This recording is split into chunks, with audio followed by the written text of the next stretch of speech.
underworld. A place that is just as real, but not as brightly lit.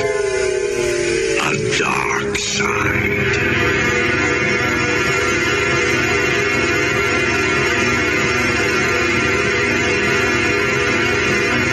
The following contains images of graphic violence. Viewer discretion is advised.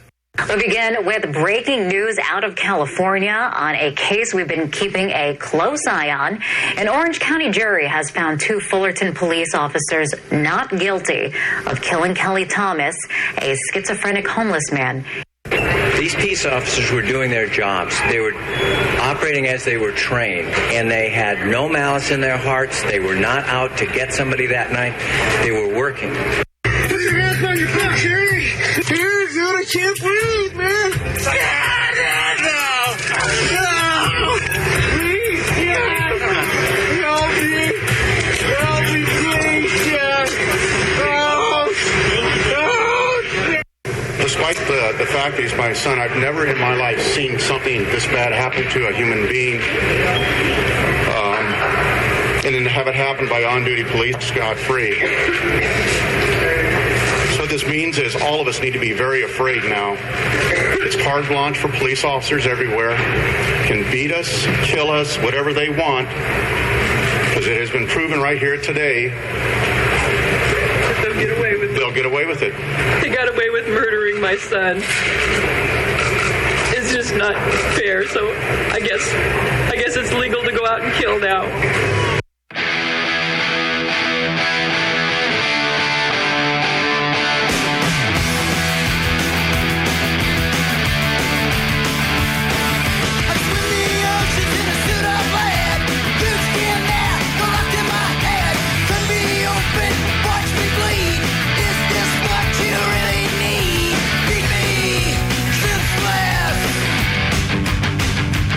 You gotta beat me, senseless.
To know that he died in such pain. I mean, nobody deserves to be beat to death like that. It still hurts a lot.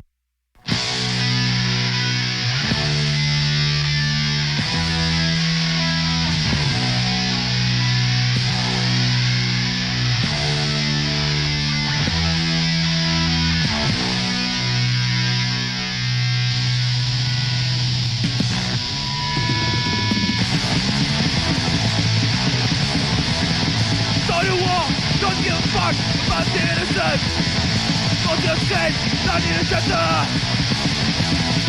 Innocent victim, innocent victim, innocent victim of the fucking war.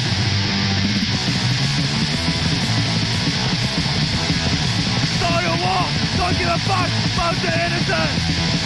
Not your state, not the agenda. Innocent victim, innocent victim. Innocent victim on the fucking wall.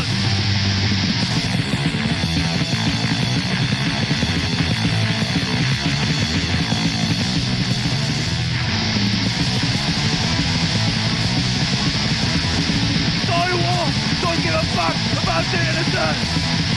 Fuck your sake, not the agenda. Innocent victim, innocent victim, innocent victim. On the fucking wall.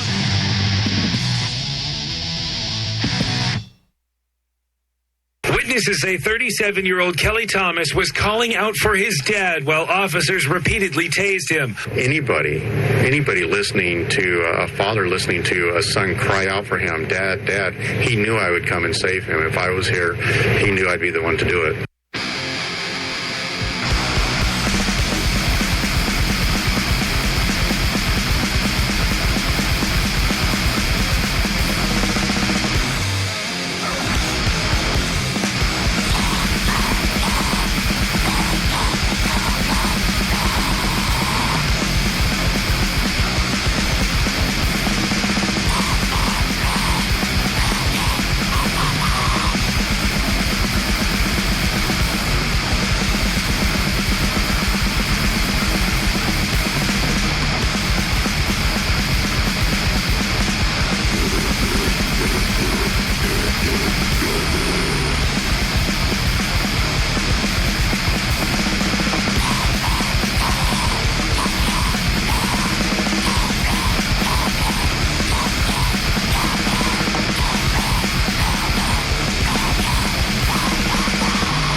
hitting him with a black flashlight in the back of the head, and it was unbelievable. I can't believe what I saw. It was just crazy. What would you describe it as? I thought it was a murder. It looked like a murder scene to me.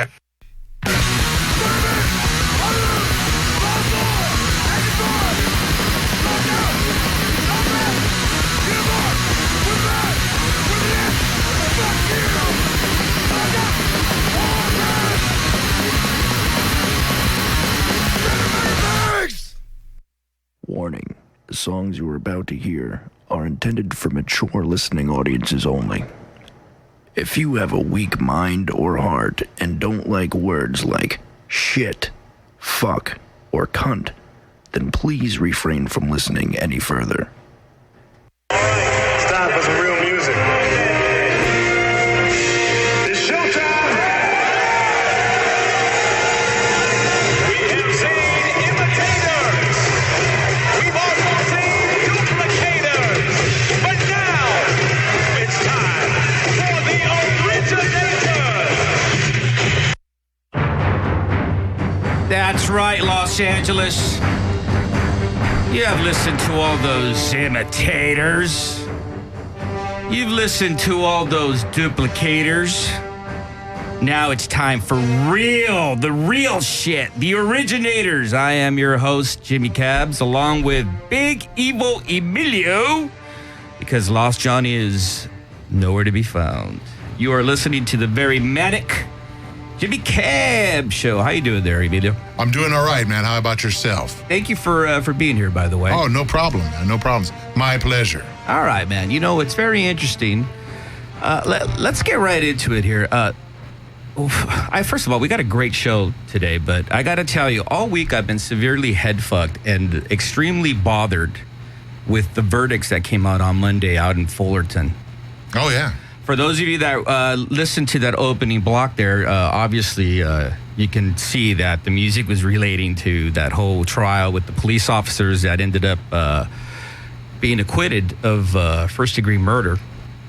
Where do I begin? I mean, I've been an advocate for a long time saying that, you know what, the police are out of control.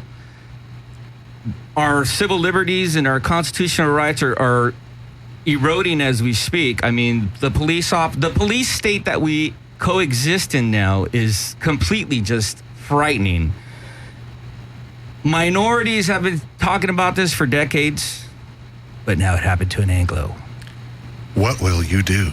Now, without going into too much revelation in your personal life, you're familiar with the court system. Oh yeah, definitely. I was under the impression that this trial, again, you know what? I'm still speechless. I'm still completely just dumbfounded. I'm still completely fucking just upset.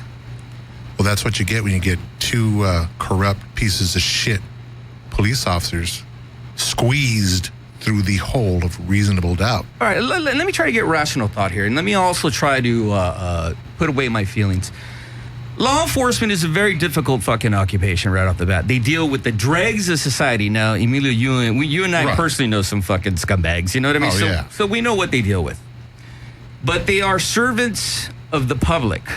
They are trained to protect and serve. Well, let's just call it what it is. They are trained to deal with all situations, and they are also trained how to be able to suppress any sort of civil disobedience, any form of physical aggression. They're just trained. They're trained psychologically. They're trained physically. They have weapons. They have non-lethal weapons. They have protocols. They have rules of conduct. But you and I both know that when they're out in the streets, they do whatever the fuck they want, man. They're basically a rogue police department. And that you know, takes over and does what the fuck they want. Yeah, they do what they fucking want. Now, obviously, since the Rodney King verdict here in Los Angeles, the LAPD, they've been scrutinized. They've had federal investigations. The top brass has gotten fucking the heat on the ass. So, like, you know, it's like anything else. It all trickles down. So shit rolls downhill. Yeah, so I mean, they're kind of like on check. They think twice about doing shit. It still happens. Oh yeah, that's not to say LAPD don't put their hands on you, but with all the cell phone cameras, all the surveillance cameras in the area. They really try to think twice before they go ahead and go the extra mile. Exactly. And not only that, but you know what? You hit it right on the nose. The fact that we're living in such a monitored state now, it's coming back on law enforcement. So the fact that this beating in Fullerton, in these like little cities that have their own police force, they still have that like rogue, renegade, I do whatever the fuck I want attitude. And this, the beating of this guy, you know, you could tell by watching the video, you could tell right off the bat, listen, the guy was schizophrenic. He was mentally ill. The police officers, they didn't know that. They just saw some guy with a smart mouth, not responding, not giving them the whole bow me down fucking attitude, you know. They just saw some guy being sarcastic. And that police officer, the Hispanic heavyset one, what was his name? Do you recall his name? I don't remember his fat-ass name. What a fucking dick. Anyways, you could tell by the body language that he was just, you know, waiting to pound on this guy, from the way he was dealing with the flashlight, the unprofessional comments, even instigating minute. Right. But whatever the case to be. I don't understand, Fullerton. After watching that video and having all the evidence brought upon you, do we have Jeff Vole on the line? Can we get Jeff Vole on the line, please? I don't know how a jury could acquit these two officers. How is that possible? Because if you look at that video, you can obviously see, and I mean, I don't have I like to pretend, but I don't have a background in law or law enforcement, but you're trained physically to subdue individuals. You have non-lethal weaponry that you can use. There's no reason there's beat a dozen somebody. methods that they could have used to subdue him. The rubber bullets, the stun gun. I mean, mace, anything could have subdued the subject, you know, short of killing him. Yeah, absolutely, man. I'm really disturbed by all that. It's just... But it just felt better to beat the shit out of him. That's what it did. Yeah, because they get away with that. Now, you know what? There's a venue out in Fullerton. I'm not going to mention the name, but when I was going out to their events out there, I saw firsthand, the first time out, first of all, I don't like going to Orange County. Orange County is fucking frightening to me. I rarely pass the orange curtain. Yeah, right? Like Chicanos are only welcome there if you're mowing their lawns. Right. Or what, you're not picking strawberries? Get the fuck out. You're not cooking my tacos? I don't want you in the city. But there was a venue that I went to, and when I first went there, I had my encounter with that Fullerton PD. They were extremely aggressive, pursuing anything that they could ticket or arrest. Do we have Jeff on the line? Jeff, are you on the line? I'm in Jimmy Cabs. Jeff, try to clear things up for me here. How can that jury acquit these two officers? You know, man, it's kind of simple, Jimmy. The sheeple, a.k.a. the jury pool in this case, they're looking at two cops who are on trial. And first of all, let me just say that I got to applaud the Orange County District Attorney's Office for even charging these guys in the first place, because it's rare that a police officer under color of title, color of authority gets charged with murder. Here in this case, manslaughter as well. But to answer your question, Jimmy, the jurors in this case, they treat police officers like celebrities. And you know as well as I do that it's very hard to convict a celebrity. In this case, you had two cops who were caught on video doing the deed. You had the victim, Kelly Thomas, basically crying bloody murder, asking for his father to help him, who wasn't there. It's all caught on video, bro. The coroner's statements basically said, yeah, the guy died because he was beat to death. But you got two cops on trial, and jurors just don't want to convict cops the same way they don't want to convict celebrities. Now, Jeff, let me make this point to you, because you are a real counselor. You are a real lawyer. I'm just an idiot. But would you agree, and maybe you could even confirm what I'm saying, these police officers, they're trained to deal with all types of situations, especially to subdue a perpetrator or what have you. They're trained. They have non-lethal weaponry. So would you agree that what happened in this case was excessive force? Your opinion? Absolutely. There's no reason to beat someone to death, dude. That's basically what happened. The mindset in Fullerton and Orange County, I don't understand what's going on, but what's even more troubling is what is the legal precedent now after this verdict? Does it make it harder to convict police officers now of this type of activity? I'll tell you what. Let me just put it to you like this. I'm never driving through Fullerton again. Yeah, me either, dude. I'm frightened. If I get a client who has to go to Fullerton court, I'm not taking that case. Yeah. It's... No, all kidding aside, man, look, it's hard. It's rare for a police officer to be found guilty by a jury of a charge that involves an unlawful killing, and that's what you had in this case. Jurors don't want to believe. Do you think they had a chance of maybe getting assault with a deadly weapon, a lesser of that nature? I think so. Although you have a dead person here, and the DA is not going to just file assault with a deadly weapon. They're not just going to file battery. They went hardcore on these guys. I mean, at one point in time, I think the DA was arguing the case. Tony Rokakis, he's the Orange County DA. And, they still lost, so either the defense attorneys had something up their sleeve, they had a great defense, and honestly, I didn't follow the case at all. I just know about the acquittal. But you got video, man. You got this kid, this man, Kelly Thomas, who's basically crying out for his life and for his father. If that's not enough for a conviction, I don't know what is.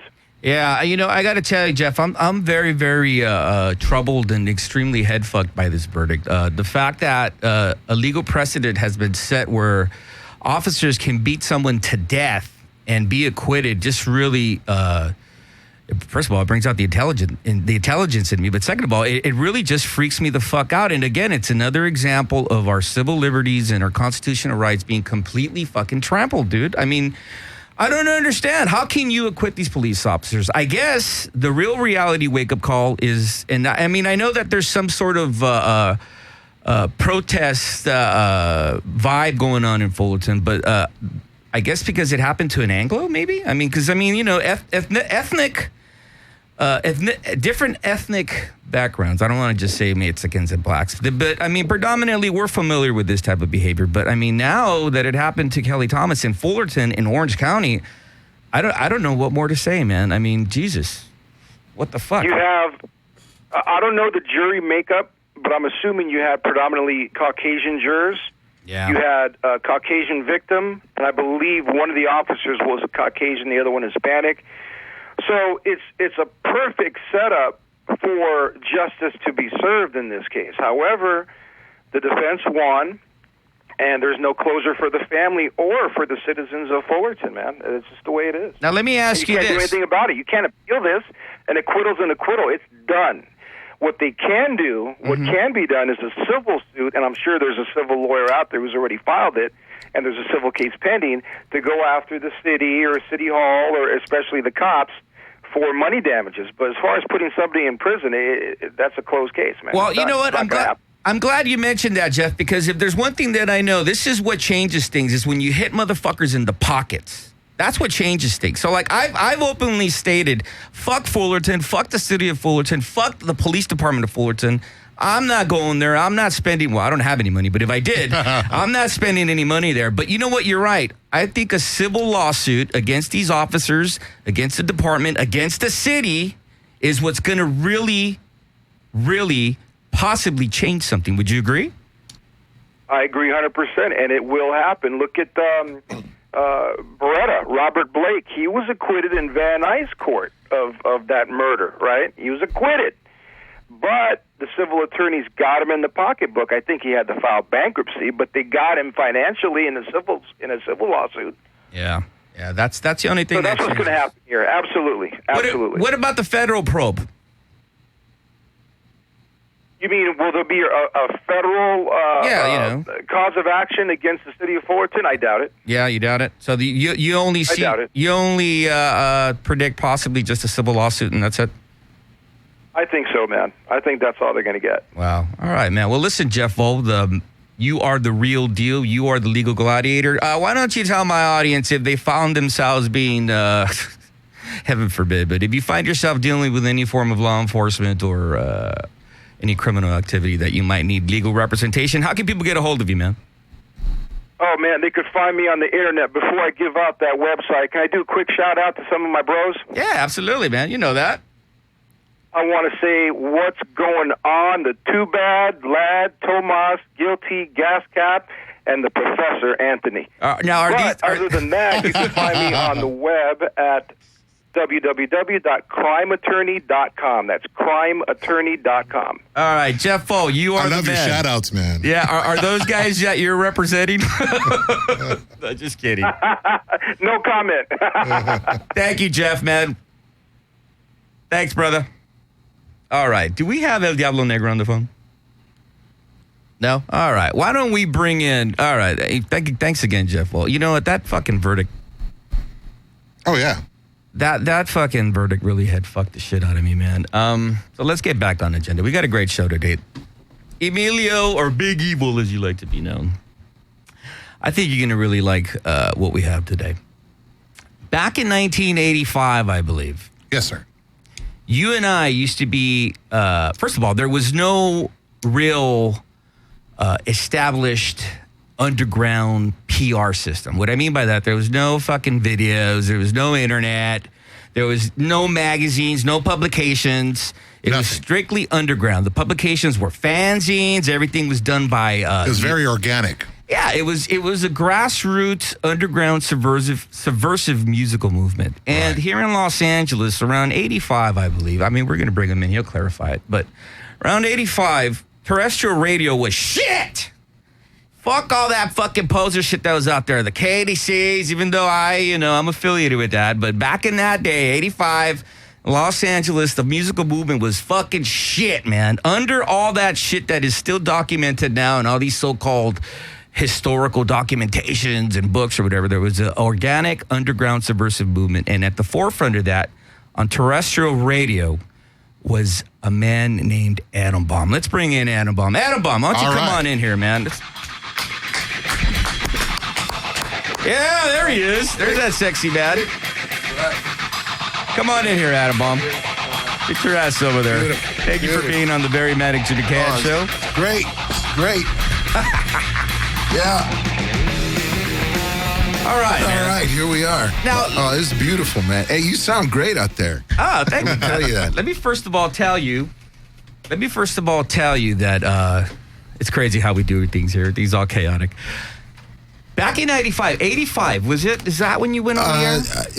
More like mid 84. Okay. Mid 84. Right before the Olympics. Oh, wow. The LA Olympics, yes. Now, let me first start off by telling you, and I mean, I don't know if you're familiar with my show or not, but I mean... I am familiar with your show, Mr. Cat. We are not a kiss-ass show here. We're not a PR fucking show here. No. Like, in other words, the guests that come in here are guests that I admire and I'm into. One of the things that I'm very proud of is that I go out and bring up and expose underground bands. That's right. So the artists that are established... They're asked to be here because I am a fan. The underground bands that I expose, because I think they're great. I get inundated every fucking day. I'm sure you can relate to that. But let me tell you what inspired me.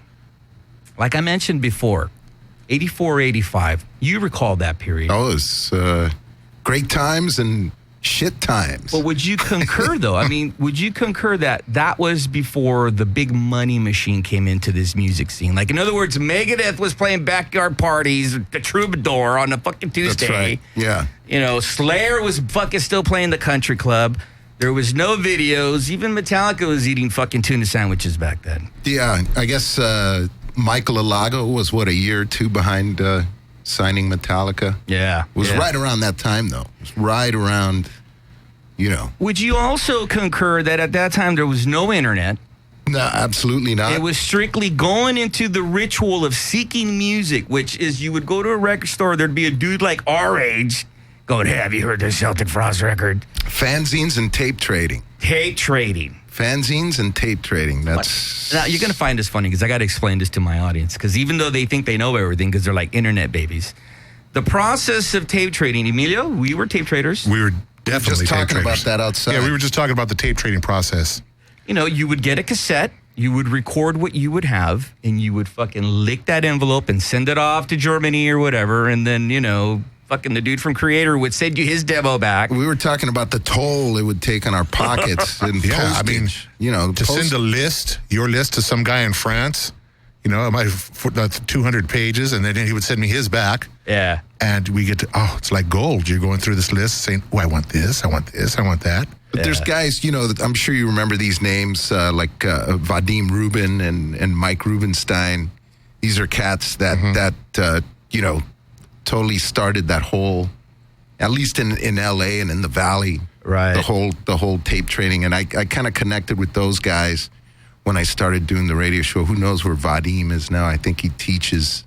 That's incredible. He's a teacher somewhere. Billy, his brother, remember Half Off? Yeah, Half Off Billy. Those guys are still out there, but it was just a great tight community, and you could rely on. If one guy told you to check this band out, you didn't even hesitate. Yeah, absolutely. Went, Let me throw this at you real quick here.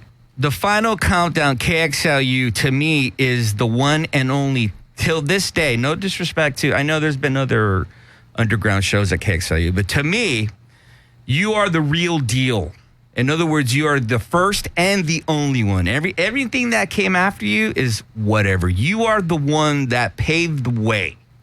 Well, thank you. And you were a big inspiration to me. At 14, 15 years of age, I loved listening to the show. It was a small community then. Okay, it isn't like now where you go to fucking Irvine Metals, go see Megadeth or whatever. But it was country club.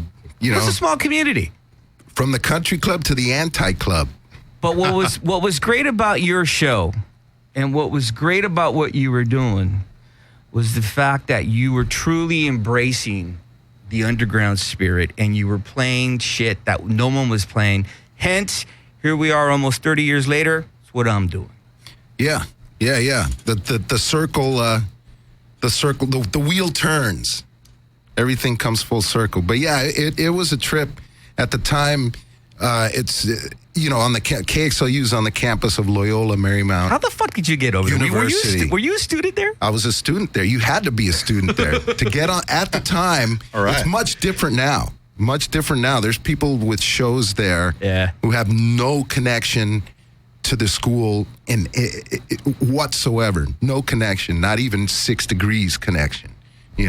And but at the time, in the early 80s, you had to be a student there because the KXLU was considered another extracurricular activity. Wow. In a way. But when I was there, I was lucky, man. It was the time, for some reason, KXLU started to become a driving force, like a taste-making force, seen as the rival to K-Rock. Right. Which 106.7 on the other end was starting to go heavily new wave and starting to come under the deep pockets of major labels. There's you could tell that the innovation was going. There was guys like in the morning on K-Rock, the insane Daryl Wayne, who to me, that was my inspiration. A guy like that who'd play like Judas Priest. Wow, K-Rock? Oh yeah. This is in the mornings. That's crazy. K-Rock in the mornings. We'd be talking about like 1979. This guy was playing Stained Class by Judas Priest, and then playing Sitting by the Pool by Rick Derringer, and then playing The Pretenders. That's amazing. After that. So, and of course there was Rodney on the Rock on Sunday nights. You know what? Rodney till this day. Was a big, and I will say, I have to say it was a huge influence on me. I still have cassettes that I would record off the Rodney show. Let me first, I'm glad that you agreed with that, because Rodney gets bashed till this day. He doesn't get recognized for what if there was no Rodney, there'd be no Adam Bomb. That's man. Because it's trickled down, man. It's the you look up and there's. And I mean, let's be fair. He, even back then he was playing some shit that I couldn't get into, but he was playing that subversive punk, man. He was playing that real shit from the 70s, and he throwing a little fucking, with this and that. Hey, do we have Caden on the line? El Diablo Negro. Hell yeah! Hey. Now, would you concur, El Diablo Negro, that Adam Bomb is and always will be the only one of the true voice of underground music than me? Dude, first let me say it's an honor to be on the show with this man, the Atom Bomb, the man. And also, I want to say thanks to Adam Bomb because he was one of the first guys to play Hyrax. So, I mean, this guy is more. He means more to the LA scene and probably around the world because people started tape trading with his show as well. That's right. The guy he's a staple, and he's still doing it, and he's still way involved in the music too to this day. So good. It's good to hear his voice. I was waiting online, and I hear this voice, and I'm like, dude, that's Adam Bomb's voice. I know that guy's voice anywhere. Great to hear from you, Caton. You're the man, and you're still going at it. It's interesting because Caton came along during the time at the Final Countdown, was going through a transition period. Obviously we started as a pretty much a purely hardcore punk show, and then as the external musical tides started to change, I figured I'd reflect what was going on in that whole underground, which was the metal thing was coming in, and that's when Caton came in with Hyrax and sort of ushered that whole period in, and so for that. I thank you, Caton, for being there all those days. And, the Raging Violence album was, hey. One of the things, Caton, one of the things that I think you're going to agree with is the fact that, again, we got to reiterate, back at that time, there was no real terrestrial radio show that was exposing, at that time, the fledgling revolution in music. There was KNEC, and there was fucking pirate radio, and there was fucking KLOS, and I think even KMET was around that time. Because you got to mention Jim Ladd, but I say fuck that dude. You were the one that took it to the real level. Yeah. Adam Bomb was unreal, and I used to listen to the show whether we were on it or not. I mean, it was one of those shows that you wanted to listen because Adam Bomb was laying down some real shit, and he was also talking about wrestling. he was talking about the Olympic, which anybody goes back in those days remembers that the Olympic was an amazing venue to go see all kinds of shit, Yeah. So for me, that was like a very important show to listen to, and it's great memories, and it's a part of the whole LA scene as far as I'm concerned, So, and they supported shows that most people wouldn't even support back in those days. If there was a great show going on, especially for the underground crossover or metal, they supported it. So, I mean, it's just good to hear this guy on the radio. And you guys, even you two doing this together this is like history right now. So this is fucking awesome. Well, you know what? Let me mention this, man. I mean, when did you go off the air? When did the Final Countdown end? The final episode of the Final Countdown, and I timed it this way, occurred on the last week of December of 1989. 1989? Yeah. So it was after the last week of December, I said, all right, the end of the year, that's it. It's over. Wow. Just I had this weird feelings, that especially then the scene was really changing. Yeah, well, by that time, there was already Metallica money fucking. The money was in, and, the bankers and the lawyers had their fingers in the pie, and by that, it was, all right, it's time to go. Well, you had accomplished what you wanted to do. By that time, that music was already being marketed. Real quick, Caton, you're an Orange County guy. What do you think about that fucking verdict in Fullerton? Come on. I mean, okay, now we're on to some other serious shit. I think it's far from being over. I mean, even though those cops got off, I think that it's going to change a lot of things. A lot of people are going to be more cautious about what they do. They're also going to realize that they got to keep an eye on the cops because that's the problem with this country. Nobody's policing the cops. Yeah, absolutely. They got away with blatant murder. I mean, I don't see how anybody that saw the footage could even deny that kid was murdered on film. Murdered. Yeah, murdered. That's the appropriate word. Murdered. And those guys were basically treating him like a beanbag. They were beating the shit out of him. And I mean, for me, I've seen the footage a few times, and it's still hard for me to even listen to or watch. Yeah. I mean, you know what? We've talked about this on our own private conversations, and one of the most disturbing aspects of that video, Adam Bomb, which is this all actually does relate to what we do and the music that we're in, because if it wasn't for voices of truth and discontent against what supposedly society establishes as right, none of this shit would be addressed. But, I mean, one of the most disturbing things, Caton, is the fact that he's being beaten to death and he's crying out for his father, dude. That just really... You and I both know that if you're crying out for your dad, because you're getting your ass kicked big time.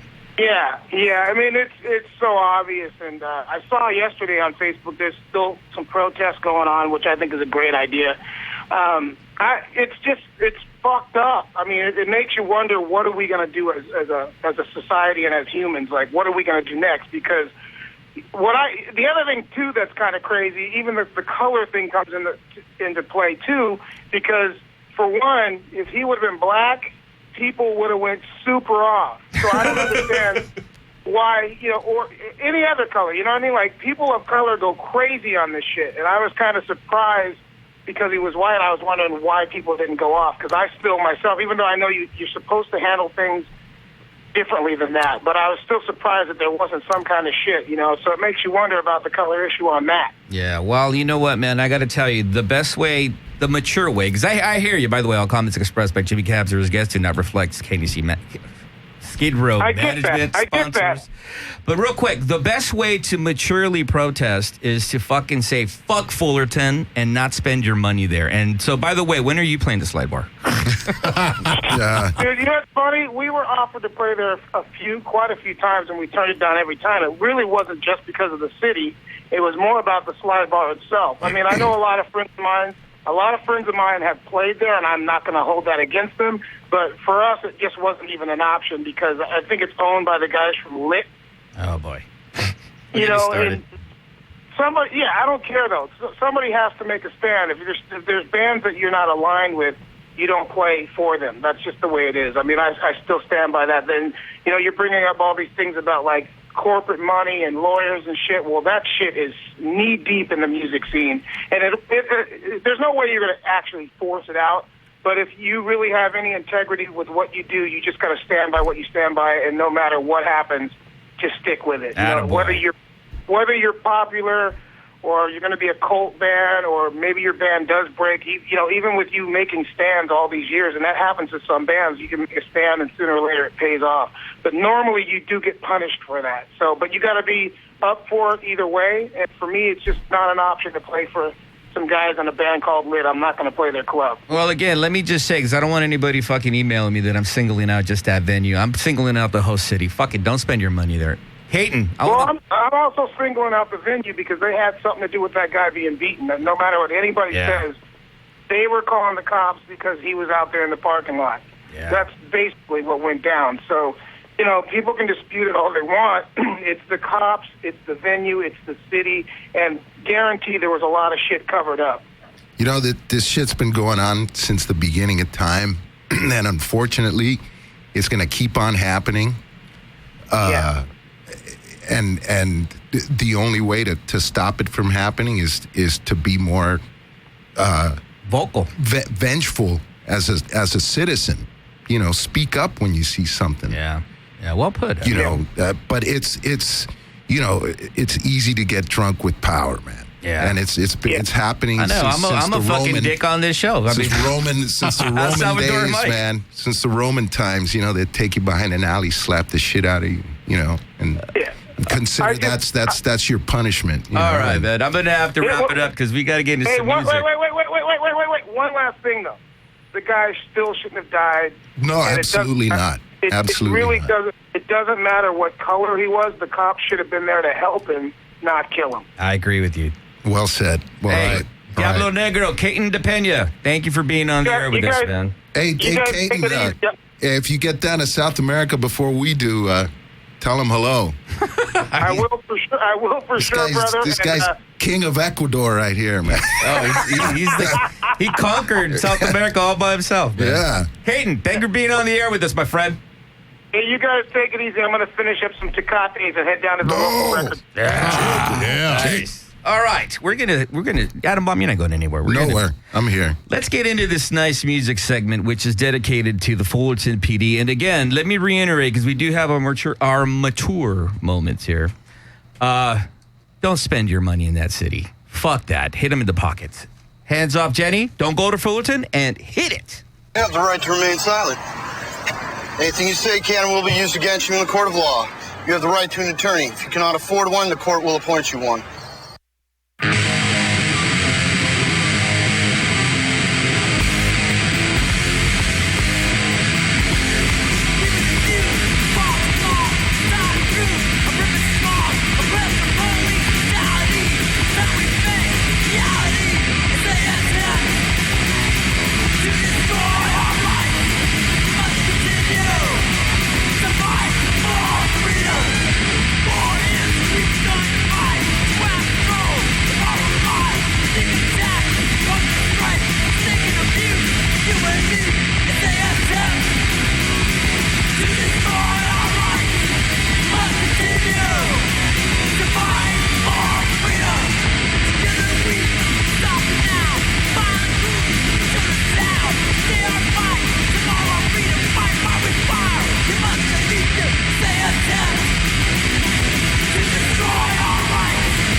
Absolute facts are my son was brutally beat to death by police officers. There's no getting around that.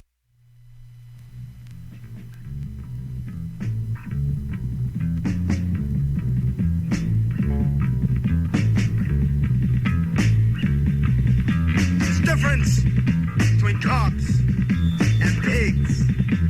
Cops to the job. Pigs, think you're God. Push you all around, throw you on the ground, live to harass, knock you on your ass. What makes it better? We're all the same. You make a mistake, it's the name of the game. They're up to get us, so let's give them a fight. They try to stop us. Time to unite.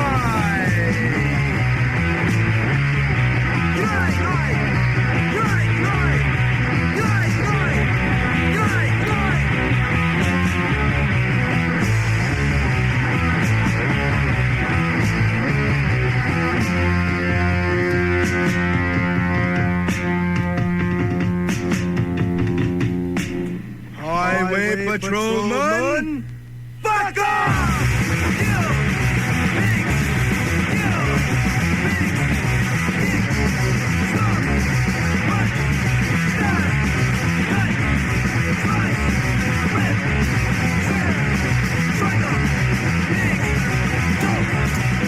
Landing in the bar, Max so big. Black and white cars, just fucking pigs. Get funny tickets, ruin the day. I wish I had a shotgun to blow them away.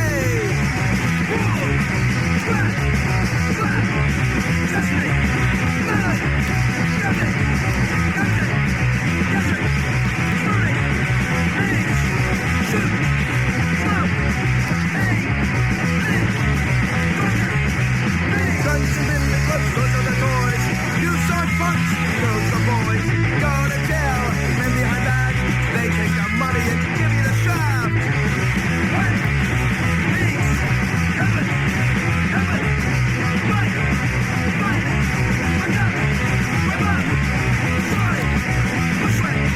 Slaughter. Murder. Ambush. Pigs. Poison. Pigs. Highway patrolman. Hard fucking dicks.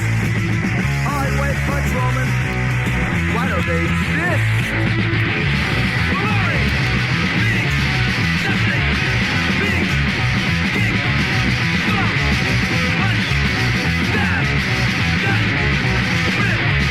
District! Circuit! Headwood! Headwood!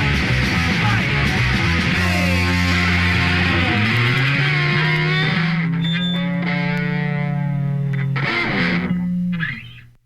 They got away with murdering my son. 2.5 years and there's no justice for Kelly. None. He died in vain. And how many others out there are doing the same thing because they didn't have a video watching him? So what this means is all of us need to be very afraid now. It's carte blanche for police officers everywhere. Can beat us, kill us, whatever they want. Because it has been proven right here today, they'll get away with it.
station is Mr. Know-It-All. All right. Now, I'm glad that the one and only, the original Atom Bomb's here because, number one, you keep me real. Godfather of soul right there. You know, but I'm glad that you're here because now you're going to attest that aside from this show being the only real underground show, would you say that you inspired and I'm somewhat going in the right path of broadcasting real music? I sat out there listening to the first half hour with all the sound beds and dude, very fine admiral job. I'd say the tradition continues. Thank you. Absolutely. The only thing missing is the wrestling. That's all. You know. Wait till we get oiled up. Me and Salvatore and Mike look really good wrestling together. Big Evil. What did we hear? All right, we started off the show with Beat Me Senseless by the Circle Jerks. Then we heard Police Story by Black Flag off the Damaged album. Police Jerk by Dead Kennedys. And that was Alive and Live. Police Truck. Or Police Jerk. It's Jerk on the bootleg, but yeah, it's actually... It's Police Truck. Okay. It's Police Truck. This is what he wrote down. I'm not gonna it's a bootleg. I'm not going to question Jimmy Cabs. Police are jerks. Hate the Police, Mud Honey, off Super Fuzz Big Muff. Innocent Victims, Mob 47, of The Ultimate Attack. Just Another Victim, Excruciating Terror, Divided We Fall, and Submission Hold by Phobia off The Remnants of Filth. Second block, after the intermission, we heard Abolish Police by Final Conflict off Ashes to Ashes. Dead Cops, America So Straight for MDC, Multi-Death Corporations, Millions of Dead Children, but today it's Millions of Dead Cops. That's what we'll go with. Then we heard Highway Patrolmen by Circle One off the Live 81 demo. Terror Police by Discharge. And we heard Shoot the Pigs by Hail Hornet. Shoot the Pigs. Can we get any more direct than that? Then we heard Antitoxidote, Pigs Don't Let It, Melvin's Eggnog. All right. There you go. So, yeah, that's our nice Buck Fullerton blocks there. All right. You know, we were discussing, obviously, the impact of KXLU, the Final Countdown Atom Bomb, had on underground music then and now. What is not known about you is the fact that you are also a musician and you have played in various underground LA bands. What do you are you still playing music now? Still playing music, that's right. Bass guitar has been very, very good to me. And yeah, still doing stuff. I mean, if we go way back to 1984, back to around the time when the show started. When I was a waist 29 and fucking had nice, long, beautiful, long hair. Can you imagine that? Hands off, Jenny. Nice and svelte. I used to have a waist 29 back then. My shirts only had one X on them. But we won't talk about how many X's there are now. Yeah. At the time, I happened to be a member of a band called Nip Drivers. Oh, wow. I forgot about that. That was my first real band. Right. And that all happened because the guitar player, Kurt Schellenbach, we went to school together as little tiny kids in first grade. I knew him in first grade, second grade. And then he moved to the South Bay, moved to Torrance. And about 10 years later, I ran into him somewhere. He said he had a band called the Nip Drivers. They were playing at a place on Sunset called the On Club. Oh, that's a long time ago. And I went and checked them out and was blown away. Just said, "Wow, this is the new thing, man." And like a year after that, I saw Kurt again. He said, "We need a bass player. You into checking it out?" I said, "Hell yeah, let me try it." And next thing you know, I'm in the band, and that's where the whole journey started. Let me ask you this, because one of the things that's that I always now that I'm in my 40s, which is frightening. Where did all the time go? But one of the things that I encounter all the time is like when people say that we're supposedly into it then, and then the fucking real world came in and swept them away, meaning their wives and kids. Oh yeah, that's. And then they're like, "Dude, you're still into that?" Okay. Would you agree with me that, number one, this is a lifestyle? Number two, if you were into it and then you weren't, then you really weren't into it. It was a fad, which is what I see going on now with this generation. Would you agree with that? I will definitely agree with you in the fact that it's a lifestyle. I mean, and everybody's perspective on how that lifestyle is lived out is different. But it's the basic thing is the that music, the love for the music is at the center of your core. You know, for example, I myself don't go to too many shows these days just because, you know, I went to a shitload back then. And you know what? You're actually lucky because let me tell you what you're going to encounter. You're going to encounter a bunch of hot young chicks. Would you agree? Well, I don't know about you. Fuck off. Yeah, I don't know about you because you actually, you know, you have a very confident, you have that sexy voice. Yeah, I don't know if you were getting laid in the 80s. I know I wasn't. There was the chicks that were going to those shows back then. They looked like fucking Subdor Mike with a mole with hair coming out of them. All right, they look like fucking Lemmy. Now there's all these hot young metal chicks. They're all fucking, you know, leather pants, denim and leather. They love the same shit you do. But I'm sitting there going, I'm 40 now. I can't. You know, I'll tell you where I came to that. I'm tortured again. I came to that revelation at a St. Vitus show. There's chicks there now. I remember going to say I worked for SST actually for SST Records from 1986 to 88, and part of the deal was I had to promote the heavier bands like Blast and which they're all coming back now. Blast and that's right when It's in My Blood was coming out and Born Too Late by St. Vitus. Those were the two bands they wanted me to hoist because. Thanks to the radio show, I already had an in that whole community. But I remember going to shows at the Anti-Club with St. Vitus. Yeah, I know. And there'd be 25 dudes there, like looking like the back of the Metallica of the Kill 'Em All cover with the zits. And I said, man, this is it. This is our crew. This is what it's at. You're actually being very kind. I also saw St. Vitus at the Anti-Club. All my friends hate him. Now they're like big rock stars and other shit. Everyone's into him. I would say more like 10 guys. And out of those 10 guys, that includes the security guard, the bartender, and Manuelo, the guy who would fucking clean up the place.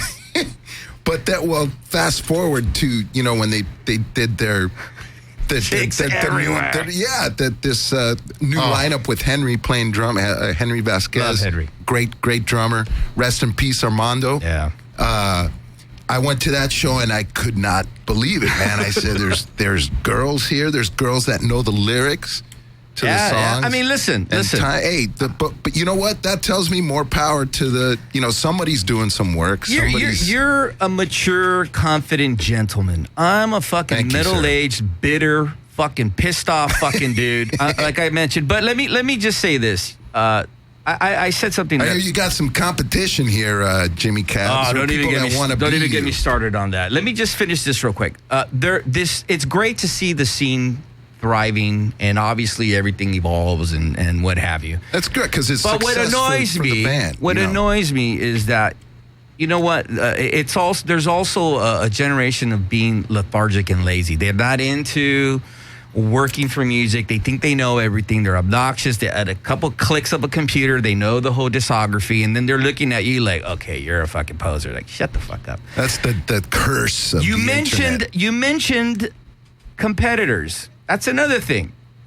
I think it's great that there's other shows. My problem is these other shows try to literally rip off what I do. Do your own fucking thing. You know what I mean? But the fact that you're here and you're acknowledging, first of all, I'm glad that I got to tell you what a fucking incredible guy you were back then. Because if it wasn't for you, none of this would be happening. But now you're going to pass the baton to me. We're going to get to that in a bit. But I'm going to have you introduce this song that we're going to. All right. And why don't you do old KXL? What song are we talking about here? Campeones. Oh well, ladies and gentlemen, this is the original Atom Bomb here on Skidrow Studios. Do that again. The Jimmy Cabs Show with the original Atom Bomb. Ladies and gentlemen, this is a world premiere. And I did the same thing on the final show of the final countdown. The final episode did the world premiere of Brujeria. And we're doing it again. Right here on the Jimmy Cabs Show. What's the date today? January 19th? Yeah, real recognizes real, son. And it's going on right here. World premiere of a brand new, forthcoming Brujeria title on the forthcoming album, and whatever forces out there that may try to stop this from happening, you can rest assured that whatever efforts you are putting forth will be met with the ultimate and utmost disdain and destruction. So, without further ado, ladies and gentlemen, I present to you Brujeria's México Campeón. Sí, señor. Ay.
You said that was the world premiere? World premiere right here on the Jimmy Cab Show. Mexico Campeón. When Mexico wins the World Cup, whenever that may be. Whenever. Reza para ese día, bro. So. All right, man. Fuck it. I got to tell you, man, again, it's really a pleasure having you here. And again, it's great, man. It's important that I need to say this, because one of the things that bothered me is the fact that there are these other shows that claim to be the real deal, including myself, but well, you know, they don't. But I recognize you, and that's why you're here. And again, I want to say that if it wasn't for you and what you were doing, then none of us would be here. But how do you feel about music now? Are you still? Do you still listen to relevant shit? Are you still underground? It's hard. Were you at the Eagles last night? Or? I was not there. Hate the Eagles. It's you know, it's hard now because there's you know, thanks to the internet and technology, anybody can make a record, man. Anybody. I know. I know. I get them. They submit them all to me. My 10-year-old cousin who doesn't exist, but can make a record if he or she did exist, and so it takes a lot more effort to wade through the quagmire to get to the diamond. You know what I'm saying? But I still do it, not as much as before, you know, and you know, look at what's selling right now. A lot of what's selling is reissues. At the same time, don't you find it disturbing that, you know, I am and always will be an underground guy. Let me give you the definition of that. Is the fact that for me, the underground of music is where it's the true organism of being real and the integrity. Okay, I mean, yeah, everybody wants to fucking tour or make money and what have you. But, it's organic. It's grassroots. But you're still doing it because of the love and the genuine love of the music. Okay. But did you ever think that Metallica would be playing fucking Antarctica and there'd be like IMAX movie theaters? I mean, I'm sure you were at that country club show that country club show, like what, 84 or whatever the fuck it was with Armored Saint and Avatar. That was the Palladium. No, that was Armored Saint and Metallica Ride the Lightning. I'm talking about the country club. You're like, it's a long time ago. But the point being, damaged memory. The point being, like, dude, like, kill them all. Metallica and fucking, IMAX theaters and fucking, playing the Atlantic, Slayer fucking playing fucking, I mean, it's just, part of me is like, okay, awesome. Part of me is like, I'm disgusted. Because, I mean, it really goes to show that at some point in time, everything gets infected and contaminated. And so there's a genre that's supposed to be extreme, but it's really not, because the underground still exists. It's still there. And that's where I like to dwell. I'm like a fucking, a sewer guy. I like to be nice and dirty, Would you agree? Absolutely. I mean, that's where, without an underground, there'd be no real shit. Overground. Yeah, man. Stuff that's coming out now is, I wouldn't say it's dependent on anything that came before it, but it's, the influences are strong and they're clear. And, underground is stronger now probably than. Who were your? Would you say that? I would definitely say stronger now than it ever has. The more commercial, so-called extreme music gets, the more that these artists that were at the forefront get more marketable and what have you, the more that it bolsters and makes the underground thrive, because for every reaction there's a reaction. So for whatever someone's telling you that is cool now, there's someone like us going, fuck that. I want something that's really real. Would there be a Yob without a St. Vitus? Exactly. Yob is great. I love Yob. Let me ask you this. Who was your favorite guest at that era when you were breaking these bands? Because you've had you've Venom, Slayer, Megadeth, then fucking El Duce. You go on and on and on and on. I couldn't even tell you, man. How can people hear those great archives? Probably. Who was a great guest was Ian Mackay. Wow. And I have the tape somewhere. It's buried under a mountain of crap, but I'll find it one of these days. Are you like me? You still have your demos and everything? A lot of the stuff, yeah. And like you said, a lot of the stuff you can hear on. There's a podcast site, Final Count. If you just Google Final Countdown Classics, then it's pretty much the first site that pops up. Final Countdown Classics, and there you'll find interviews with bands such as Suicidal Tendencies, Circle Jerks, Venom, Beastie Boys. Wow. Dr. Jerry Graham, one of the greatest professional wrestlers that ever lived. All kinds of stuff on there. Corrosion of Conformity, and Megadeth, one of the early Megadeth ones, with Junior and Dave Mustaine and their manager Jay Jones at the time. It's all available there on Final Countdown Classics, podbean.com, and it's there for your enjoyment. Well, have you ever thought about coming back on the air? I have not. Would you want to?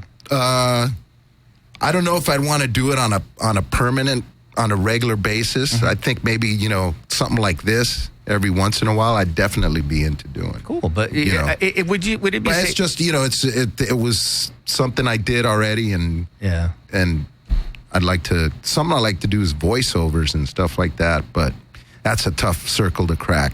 Well, I'm glad that you are here. I'm glad that real recognizes real. What I'm going to do is I'm going to take that fucking baton that you're about to give me here. This is the ceremony here. Why don't you pass that baton? Hey, before we do this, I want to say that there's a lot of stuff out there, but right now I recognize two dudes that do this kind of stuff. All right, and one of them is you. Thank you, sir. Mr. Clap, fuckers. Mr. Jimmy Cab. And the other one would be Crazy Craig. You know what? The Crazy I'm glad Craig you mentioned that podcast, because he's been doing it for years and years and years and years. Super Rock and years. Sunday. And Super Rock Sunday. So any conversation about this kind of stuff in radio, we have to mention Crazy Craig. I think it would be a great idea if we had you and Crazy Craig come on here and do different segments, you know? Let's do it, man. You down for that? I'm Whip in. out the old vinyl. I'm we got in. the turntables right there. You know what I mean? All right, but why don't we? Because I got the old remember Vermin? Oh, I found the Vermin demo the other day. Why don't we do the ceremony? Because you're going to find this hard to believe, Adam Baum. I get no respect here in what I do. I get no respect. I'm the most fucking, I don't want to say hated, but I'm the most despised person because I keep it real. In Los Angeles, people don't like to be told that they suck. Well, right, Emilio? These days, definitely. Self-assured, confident gentlemen as yourself are seen more as a threat than as a participant. So that may be where that's coming from. Yeah. So, all right. You know what? We're expecting I Hate God to get here. We're hoping that they're probably here. a little late. Yeah, they're running late. They're coming in from Ventura, but in the meantime, why don't we? Number one, why don't you give me that baton? Are we going to do the baton passing right now? Yeah, because I'm thirsty. The baton passing. How do I do this? The torch. All right. I'm going to pick up the mic here. Ladies and gentlemen, by the power vested in me, the original Adam Baum, and I forget. Hands off, Jenny. Hands off, Jenny. You as my witness. I am now. Emilio over here. You are my witness as well. I am here. I'm now officially passing the baton to Mr. Jimmy Cabs. Ladies and gentlemen, there it is. And so it shall be. It has been done. I have the power of true underground Los Angeles radio. I am the real deal. All other poser shows can fucking tossed. Thank you, Adam Bob. I had no idea there was other DJs trying to cap your... don't get me started. I'm going to sound like a bitch. Why don't we get into a nice music block here, some I Hate God, and hopefully Salvador Bank can find them. Hands up, Jenny. Hit it.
I beheld and heard an angel flying through the midst of heaven, saying with a loud voice, Woe, woe, woe to the inhabitants of the earth. And I saw a star fall from heaven unto the earth. And to the angel was given the key to the bottomless pit.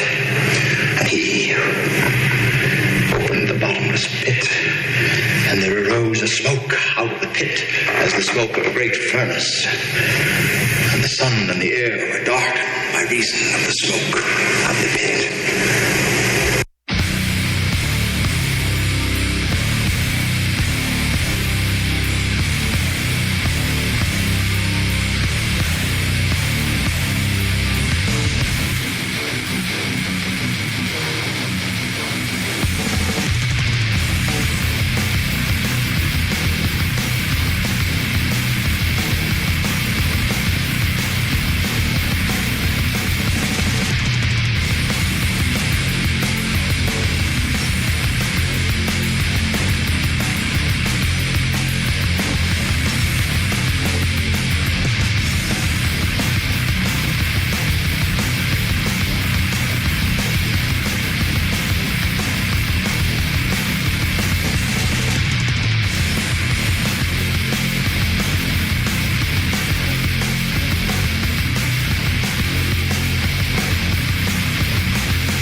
All right.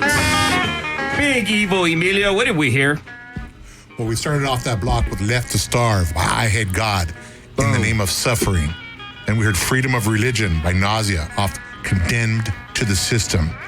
Then we heard Ride the Lighter to the Eels, The Fucking Wrath, Seasons of Evil. All right, let me mention this real quick. Los Angeles, the invasion is imminent.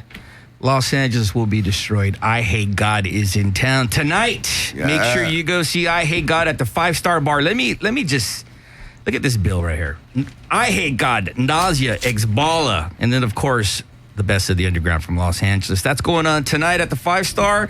But for those of you that are early birds, those of you that, you want to get your fix in twice, I Hate God is playing a matinee show at the 7th Street Warehouse. That's at 1725 East 7th Street. That starts at 4 o'clock. Make sure you get out there. I Hate God is here in the studio with me. Thank you guys for being here. Yeah. Glad to be here. We were talking about how even your shows have changed dramatically. I mean, one of the things that is really interesting is the fact that when you played last week at Los Globos, similar to what Annenbaum and I were talking about Vita shows, there's a bunch of chicks going out to I Hate God shows, man. And unfortunately, I made the mistake of taking sand to the beach. It was fucking very, very, very awkward. Not only going to the shows, but actually digging it, man. Yeah. How do you guys feel about the fact that now you're being recognized? I mean, I've talked to both Mike and Jimmy. We've had this discussion before, but again, how do you feel about not only being recognized for what you've been doing for fucking 25 years, quarter of a century, but also now you're getting recognized for the inspiration of the genre that you are the forefront of? How do you feel about that? It feels great. I mean, there's always, I don't know, you tell them. Yeah, I mean, it like you said, it feels awesome, It's like, it's weird. Considering we started the band. Are you going to be playing Antarctica anytime soon? Yeah. We actually are trying to go to Iceland, for real. Oh, that's going to be sick. Iceland. Yeah. Iceland. But it is great, though, because, we obviously took influences from, like, Melvins and Black Flag and stuff like that and Sabbath, but it's great to see, to get recognition for start kind of changing that type of music around and making it into what we've made it, Yeah. Just proves hard work pays off, man. One of the things that I must commend you on is that throughout the journey of heavy extreme underground music, once that door opens where a different demographic comes in and the record sales increase and you start getting booked at better opening slots or venues, you stray from the music integrity that created that loyal audience. The thing that's really commendable about yourselves is that for 25 years, not only have you stayed true, not only have you been fucking doing it the real way. I mean, I don't see no luxury tour bus outside. No. I don't see, but you stayed genuine human beings. Genuine. In other words, you love the music. What you do, you love. You're doing it. You're not doing it for the fucking, the fame or what have you. And aside from that, you're rewarding the West Coast. You're playing so many shows. How do you feel about the love you've been getting here on the West Coast, especially Southern California, man? That's amazing. Yeah, it's incredible. I mean, a lot of people have always hit us up and why don't y'all play more shows in California, LA, whatever, So here we go. Yeah, now let's without getting too into detail, you were scheduled to go to Australia, right? And then, due to, fucking... unforeseen circumstances. Yeah. Due to some complications. Those plans, unfortunately, couldn't come through. But it was no fault of your own. You guys were geared, ready to go do what you do. We were at the airport. You're ready to invade Australia. Absolutely. We were at the airport, passports in our hands. They bought us 2 tickets over, just me and Jimmy. Paradise. And then when we were like, what are we supposed to do? We call the guy and he says, well, can you guys buy the tickets? It's like 10 grand, out of our pockets. What a dick. So then he goes, okay, well, can just Mike and Jimmy go? We were like, well, this guy's insane or something. I mean, I mean, we're a band. We travel as a band. We stay together as a band. Now, there was no flights home either. It was just really loosely put together, man, and it fell through, unfortunately, with us standing at the airport. Yeah. You know, I mean, that's the bottom line. So, But it happened for the best. In retrospect, man, I mean, you guys are an established band now. You're getting the recognition. You're being finally documented in the so-called fucking, because I hate when journalists think they know what's up. But now even these dudes are documenting you guys. Right. I mean, you even look up Louisiana. They have you on the top 10 list with all these great artists from, back in the day, even current, different demographics. Sure. 25 years later, you're still dealing with this type of bullshit. How ridiculous is that? I mean, well, that's unprofessional on the guy's part. Yeah, on like, the booking right? agent. That, That's stuff how we happens in this business, I mean, stuff's going to happen like that. it's not going to stop no matter what happens. I mean, stuff like that just happens. But everything negative is really positive. The positive is that now you're rewarding Southern California for the loyalty. Boom. Yeah. And you're also giving not only your original audience, but your new audience opportunities to experience what I've known for over 25 years, the I Hate God fucking true mastery. We're feeling the love. That's no doubt. I mean, how are the shows going, man? So far, great. Incredible. Sold out. I mean, the observatory had 342 kids paid. That's great. Kids, And then last night, $5 in to get Ventura, in. yeah, $5 to get in Ventura last night was off the hook, man. It was just it's awesome, dude.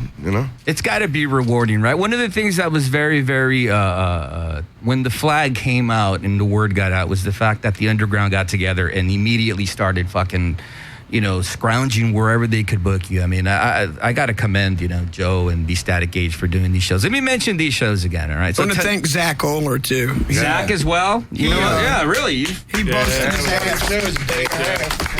Dude, how stressed out shows in 5 days. How stressful is that? Like now you got to scramble dates, right? But I mean, I'm sure were you amazed at like the loyalty and everything that's come out? I mean, I know you.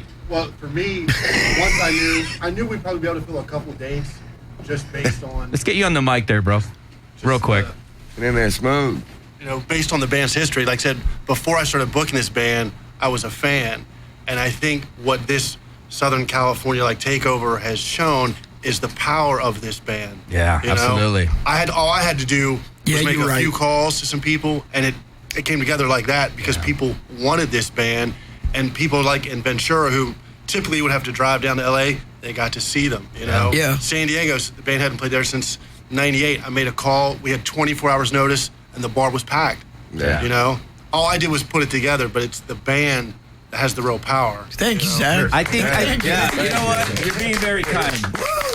I think you said something that's important, though, is the fact that it's the band, the legacy, the reputation, what you do, man. And I think part of that is also a tribute to the fact that you guys are real, man. You guys are real dudes. You're doing what's real. The music's real. And well, we're doing the same thing we did when we were kids growing up. I mean, we're all still kids at heart, so we're just looking at it that way, I think. I think after these dates, I think it's safe to say that Southern California has been stamped by I Hate God, and you have conquered. If there was any doubts. That's great, yeah. If there's any doubts. Let me mention these dates real quick. So you're playing today. This is going to be a matinee show. This is at the 7th Street Warehouse. That's at 7th Street Warehouse. Then you're playing.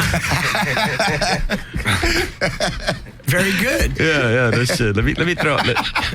There's some motherfuckers that are stoned out there that are going to kill me. So let me give out the address. It's right across the street from the Greyhound. It's at 1725 East 7th Street. That's convenient. That's a matinee show. For those of you that know what I'm talking about, get there early.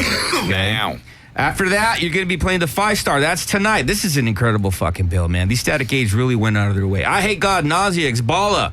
Let's also mention Panties, Tempo Dagon, and Nomads. That's tonight. You're playing at the 5-star. Tomorrow, downtown, if it hasn't been fucking decimated yet. Destroy. Yeah, you really are going to destroy downtown. Those hipsters they have no idea what they're going to get into. You're playing the Down and Out. That's in downtown LA. Let's also mention you're playing the 21st at Aladdin in Pomona. Yes. Then you go off to Reno. Then you're playing the Jubs. You go up to San Francisco, brick and mortar. You got to reward the Bay as well. You know. Oh, dude. Of course, yeah. The Bay's been loyal for a long time. You're going to Oakland. You got to reward Oakland. Jason Fidel. Oakland Metro. Then you're going to Seattle. That's a cool venue. The Highline. And then the Bluebird Theater in Denver. And then after that, what are you doing, man? Are you guys fucking like drinking a beer and rolling up something? What are we doing? Shooting a video. We're shooting a video when we get home. Are you really? The day we get back. The day after we get home, yeah. That's incredible. What are we doing 2014 after this extensive tour? We talked about new music. Why don't you tell the audience about new music? We got a new record coming out. Be on House Core. Coming out and like April and May. Yeah, we're crossing our fingers as usual, and we're really excited about it. It's been 13 years since we put a record out. So why has it been that long? Man, we don't so really many know. reasons. Jimmy's like, Dick, you've asked me that like 5 times already. That's the magic question. Yeah. There's been so much. I mean, Katrina that's 2005. I mean, just a lot of weird things happening. And other people in bands, and we just wanted to do it right, you know? We just wanted to take our time and do it right. We've taken this long, so... I've asked both of you this question, but I'm going to direct this to both of you and the rest of the band. You've influenced so many bands that have gone on and made their mark. Does it bother you that they don't give you the credit that you deserve? Not really. We know who we are, man. Is that something you don't give a fuck about? We know most of them, I mean, most of the people I know do, you know, they admit that we're an influence. Don't make me drop names now, Mike. Trying to stay professional here. Well, I mean, Mastodon used to open for us, put it that way. Yeah. Does it bother you? That's true. It doesn't bother me. I know that. I mean, no. It's a compliment in a lot of ways. In other ways, I mean, me personally, I don't even pay attention to that stuff. I mean, we do what we do, and. Would you say that that's actually the secret to staying humble and creating and still having that well filled where not to really give a fuck about your media exposure and all that shit? Because I mean, we all know that that's just like it's like a fucking crack blast. You take it and it goes away, man. Yeah. You're hit one minute, you're gone the next, right? But if you stay true, then it's never ending. We've been lucky like that, you know. I guess that's the secret. We really don't know. I mean, we're always on the verge of falling apart, but we keep it together and just keep going, you know, so. Well, I mean, we've been through so many, like, speed bumps, I guess, you know, but we just love playing music, and, you know, so that's what really just keeps us going. Although we would have quit shit a long time ago, man, with what's going on with this band and everybody in it. So. It's too much fucking fun. It's fun, that minute that we're on stage playing is just, Yeah. Well, you know what, man? We're gonna have you here in the studio for a bit, right? Because I know you're limited for time. Are we still cool for? Oh, we're good, man. All right. Why don't we listen to some more I Hate God? Again, let me mention these dates, and then I'm gonna do what I do best, and I'm gonna ask you some real fucking underground questions. All right. Cool, man. All right. Tonight, the 5-Star Bar. There's absolutely no reason for you to say that I didn't get a chance to see I Hate God. I'll be there. Tonight, 5-Star Bar. But for those of you, like especially certain friends I have that you need to be up by 3 a.m, there's a special matinee show going at 7th Street Warehouse. Make sure you get down there. Tomorrow, the Down and Out Los Angeles. You will be completely decimated. And the we're not forgetting you either. Aladdin. So make sure you guys get ready over there as well. Hands off, Jenny. Hit it. While natural disasters can highlight the best in people, it can also bring out the worst. Now in New Orleans and other places, looters are running free.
hearts in your panties. There's little hearts in your panties. Come on, look, you pussy, look. What the fuck, man? Come on.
Little pigs, let me come in.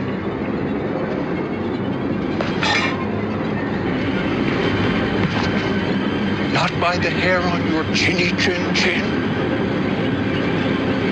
Then I'll huff, and I'll puff, and I'll blow your house in.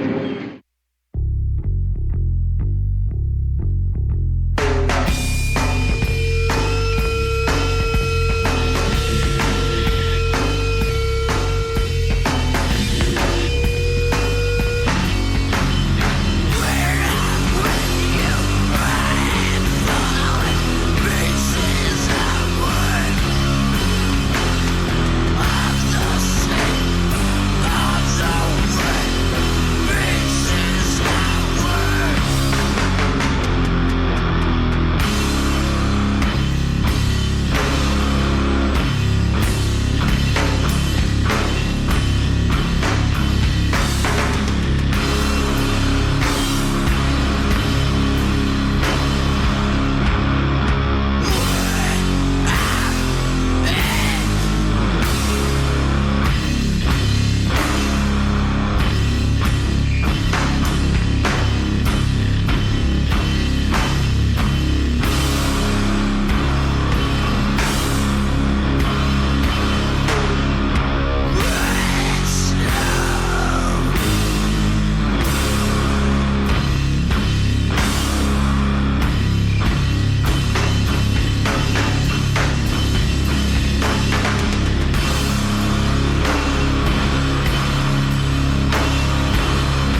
All right, Adam Baum, why don't you take it? Is this mic on? This mic is on, Daddy.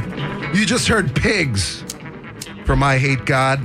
Our wonderful in-studio guest today on the Jimmy Cab Show. Give it up. I Hate God. That's right. Yeah. Nola is here. Before that, we heard the Panties with Top Drawer.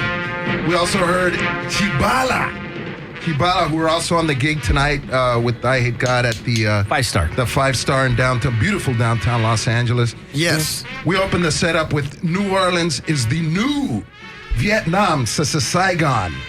By I Hate God. Still in Saigon. All right. So here we are. I got to tell you, Adam Baum, it's great hearing you on the air again, man. My pleasure, brother. You got a really sexy Always voice, good. too, man.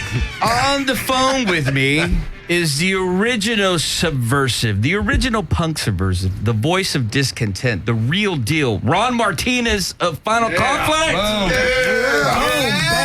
Hey now. Are you there, Ron? Because after that intro, you should be. I'm here. Hey,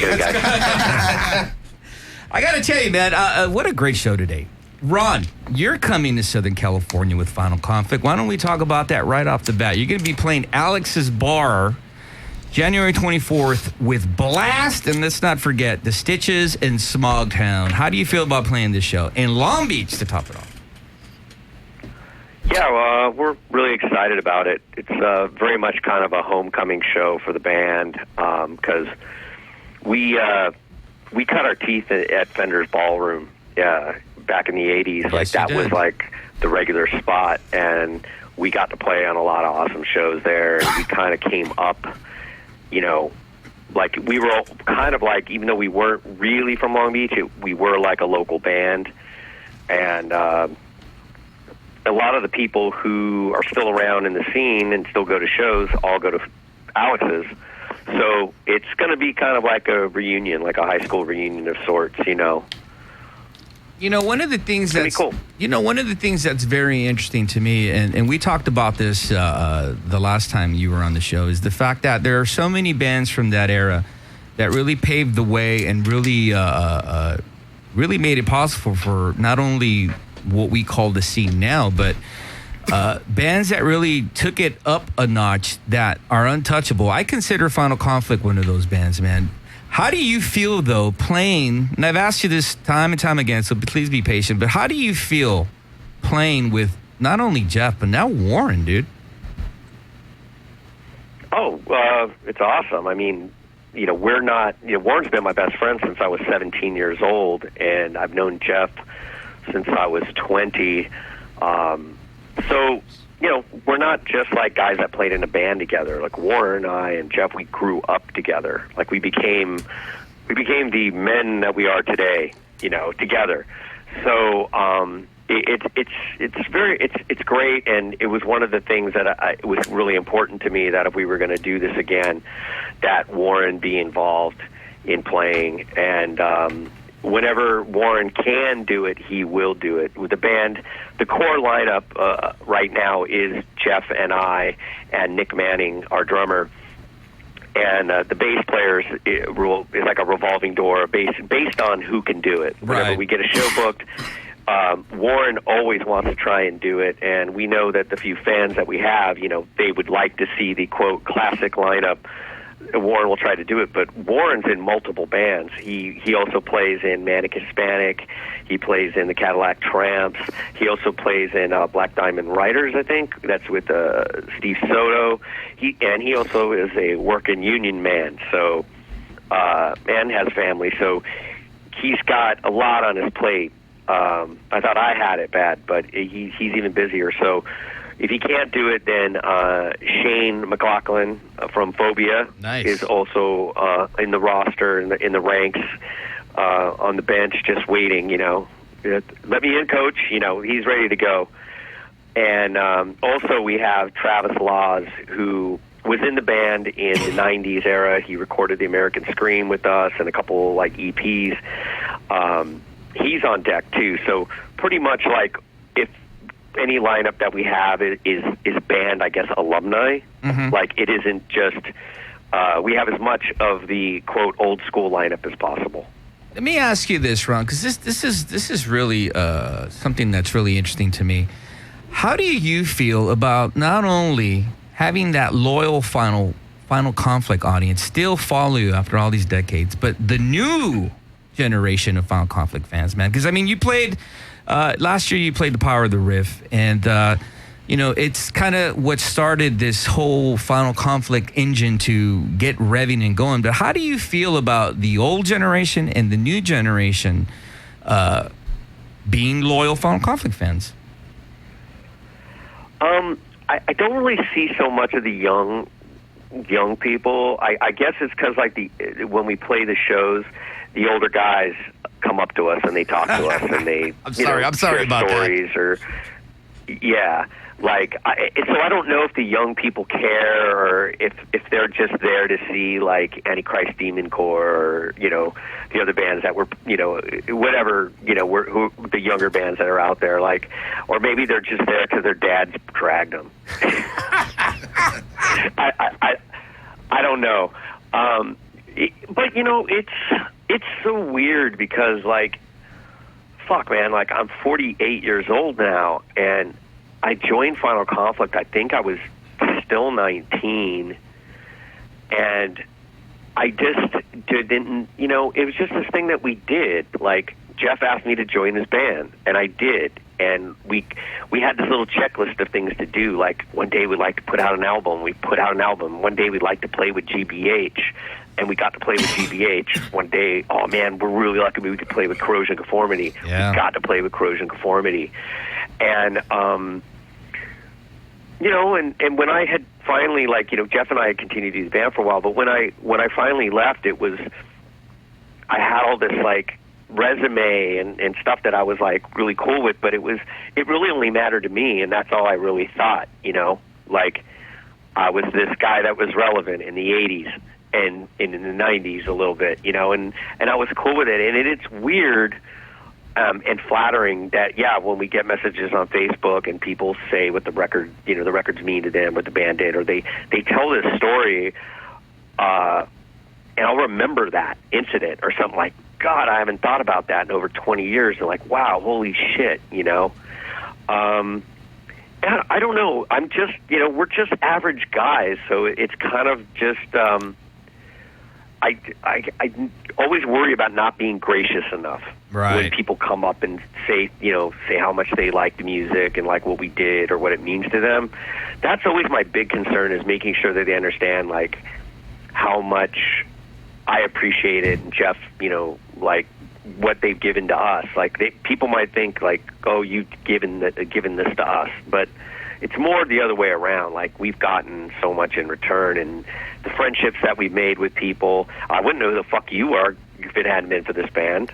You know what I mean? Absolutely. Like, and I wouldn't have known. Like, and it turned out we both went to the same shows as kids. Like, we were there. We have the same memories, and, you know, we're all from the same tribe. You know, and that's the greatest thing about this band, was the friendships that we made within the band and the friendships that we made and gained and still have to this day because of this band. Go ahead. Do you see that loyalty and that dedication now in the underground? Or is there in underground? I mean, because, you know, we were talking about this earlier with the internet and, you know, with the whole commercialization. Do you see that that loyalty, that dedication, that, realness in the underground now? I don't think it can ever be like it used to be. And I'm not trying to talk down about the new kids and stuff like that. It was just that era, and like I said, like, we were like, you know, back then, you know, punks and metalheads, like the underground kids, we were true, genuine misfits, and it didn't matter your economic background. It didn't matter if you were a rich kid or whatever. You were a fucking weirdo. Yeah. You know, and you didn't fit in no matter what your situation was. And we all gravitated to this thing. You know, we all gravitated to it, and you had to seek it out. And it really was, you know, we were this little tribe. Now everything's a little easier, and it doesn't mean that the kids into it are not as sincere, but it just, there's just that thing lacking, like, because everything's a lot easier to get a hold of. Like, you want to find out about that band, you want to hear their new record, it's up on the internet, like a couple keystrokes and you're there. Where I would read about, bands like, I heard about this really cool band from Washington, D.C. called Minor Threat, and I saw their picture in Flipside, and then 2 months later I found their 7-inch at Zed Records, and I bought it, and when I put the needle to the vinyl, it just blew my fucking mind. There's very few moments, like, kids nowadays won't have that. Yeah. Like that hunt. They don't have to hunt it. It's just instant gratification.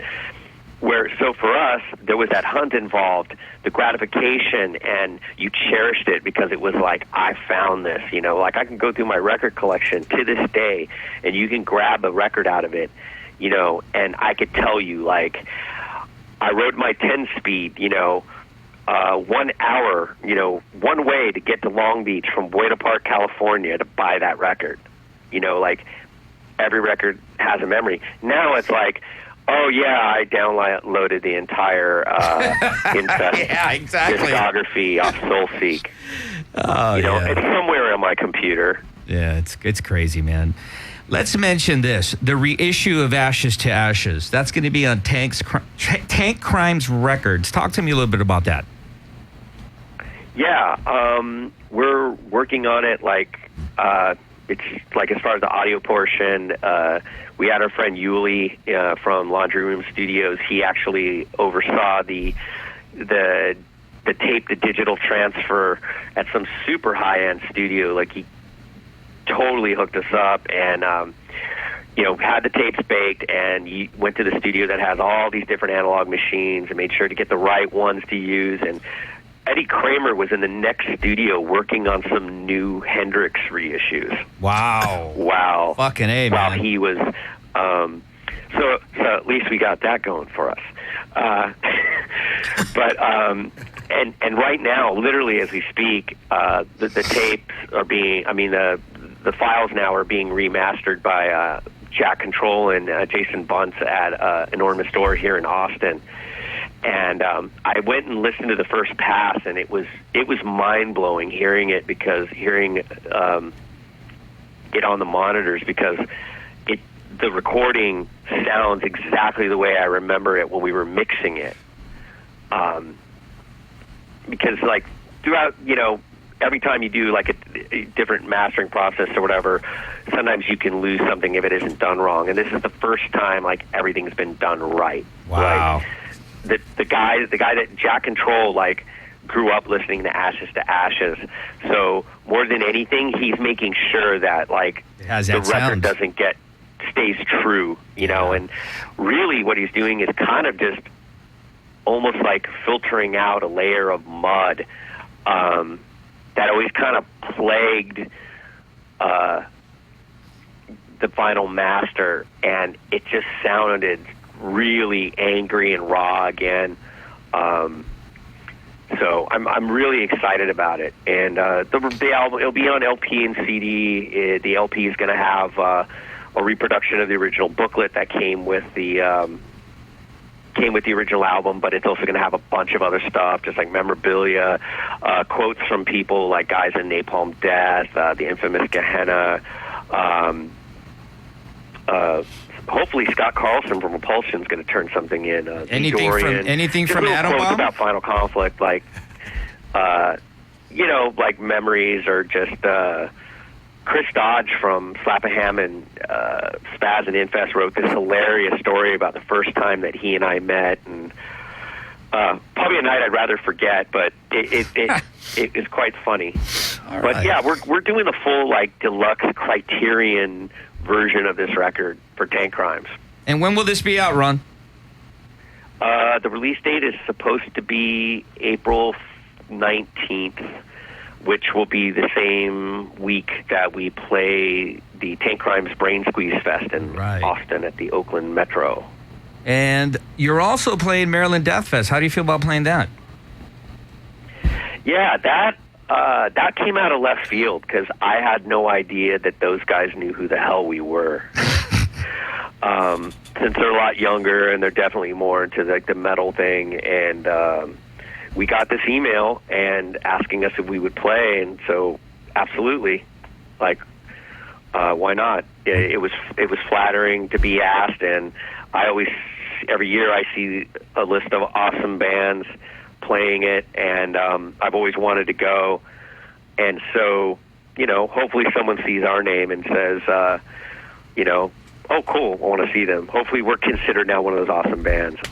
You definitely are. One of the most mind-blowing thing to me is that Cryptic Slaughter is going to be playing. Actually, they backed out, I think. Actually, they pulled out of that. Yeah, they backed out. It would have been awesome. Oh, man. But let me mention this, though. For those of you that obviously, Jesus, this is going to be Fender's Grand Ballroom reunion. You're playing Friday, January 24th, Final Conflict, Blast, along with the Stitches and Small Town. This is at Alex's. The next night you're playing in San Diego at the Brick by Brick. So there's actually, similar to I Hate God, there's no excuse for you to say that you missed Final Conflict. Ron, I want to thank you for being on the show. Real quick, we're going to be giving away a swag kit, right?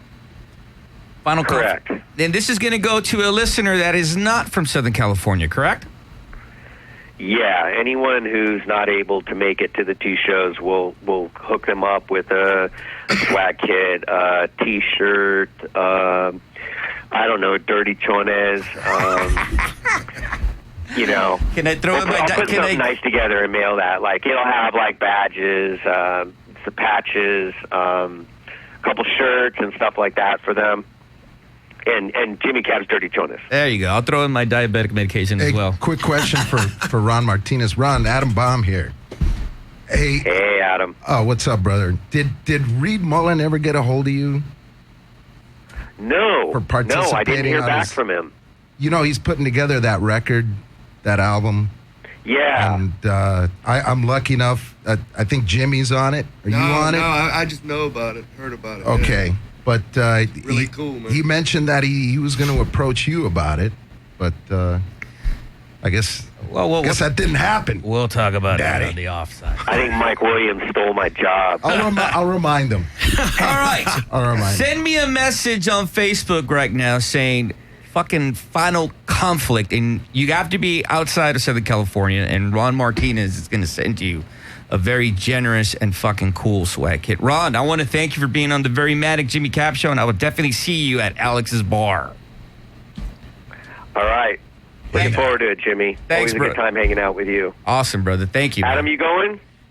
Looks that way. Yeah, you have to go, Adam Baum. Come When's on. that? Is that this Friday? Yeah, it's the 24th. Chico, we'll be there.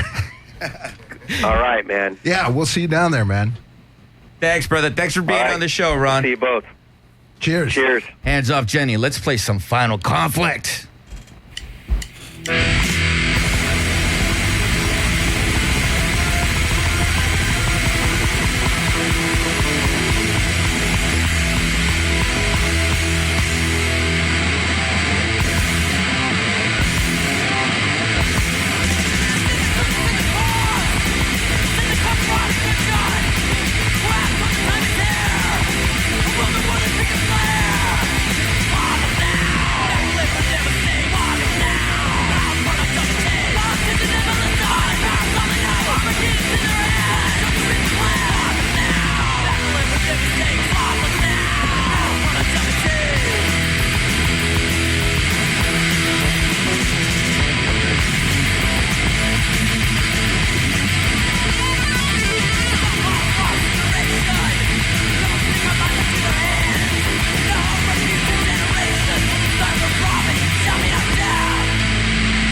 con poder, porque el mando es Schwarzenegger. Lo usaré para controlar todos, levantando chicos de latinos, sus hijos por los cabos del estado. California, Uber Aslan, California, Uber Aslan, sobre todo, California, sobre todo, Poncho Aslan.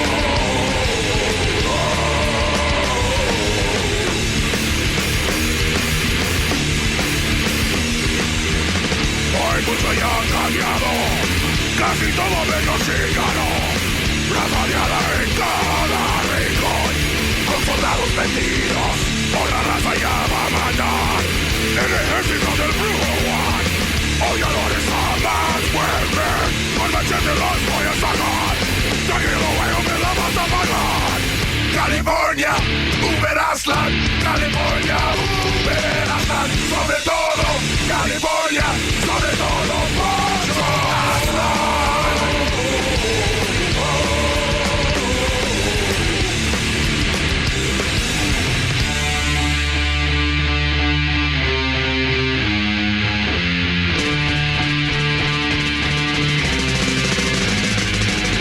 Hoy es el año 2012.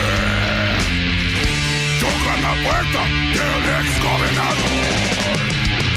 Es la policía de derechos humanos. Tu gran mojada te ha reportado que fuiste a Tijuana para comprarla y la cruzaste para tener esclava. ¡Qué lástima que hay violación! Por eso vas a la cárcel, cabrón. Por la regadera, güey, no te pida.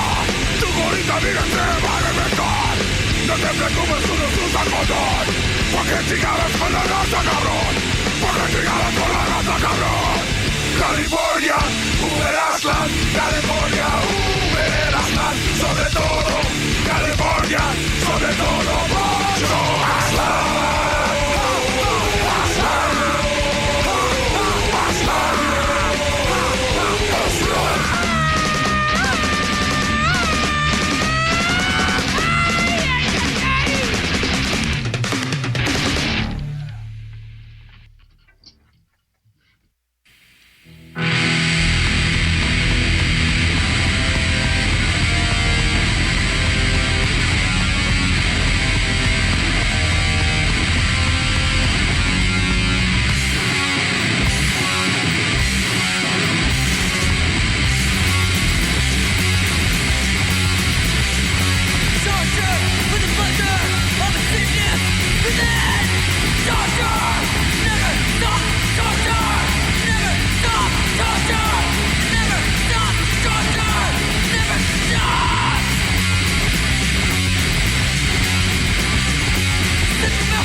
Adam Baum, why don't you take it away? Like Jimmy Cavs, as I was going to say, there you have it, the real deal. That's been the theme today, the real deal.